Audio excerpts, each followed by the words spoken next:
Hi అండి. Welcome back to our channel Jaya vlogs అండి. జయాతో ఒకటి వ్లాగ్స్ అనమాట. ఈరోజు వచ్చేసి మండే కాబట్టి సందు అంటే మన గల్లీ మొత్తం క్లీన్ చేసేసుకొని కడప కడుక్కొని ముగ్గు పెట్టేసుకున్నానండి. ఇల్లు అయితే నీట్గా పెట్టేసుకున్నాను నేను. మనం ఇలా నీట్గా పెట్టుకుంటేనే మనకి ఇంట్లోకి ఇలా పూజ కానీ ఏది కానీ చేసుకున్నా కూడా నెగటివ్ ఎనర్జీ అనేది పోయి మంచి పాజిటివ్ ఎనర్జీ అనేది వస్తుందండి. ఇంట్లో గొడవలు ఏమి ఉండకుండా కూడా చాలా చక్కగా ఉంటుందన్నమాట. ఈరోజు శివుడికి పూజ చేసుకొని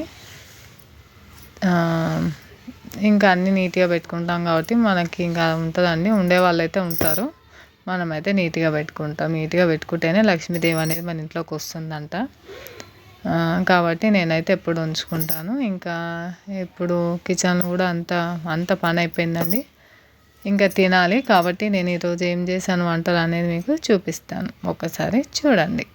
ఏం చేశాను వంటలు అంటే దేవుడికి అయిపోగానే సొరకాయ పప్పు చేశానండి. సొరకాయ పెసరపప్పు అనమాట. అలాగే అందులోకే టిఫిన్ పూరీలు కూడా చేశాను. ప్లస్ అన్నంలోకి టిఫిన్లోకి అవుతుందని ఒకటే కర్రీ చేశాను అనమాట. రోజు రెండు చేస్తాను. ఇంక చిన్న వ్లాగ్ మీకు నచ్చినట్లయితే లైక్ చేసి సబ్స్క్రైబ్ చేసుకోండి. Thank you.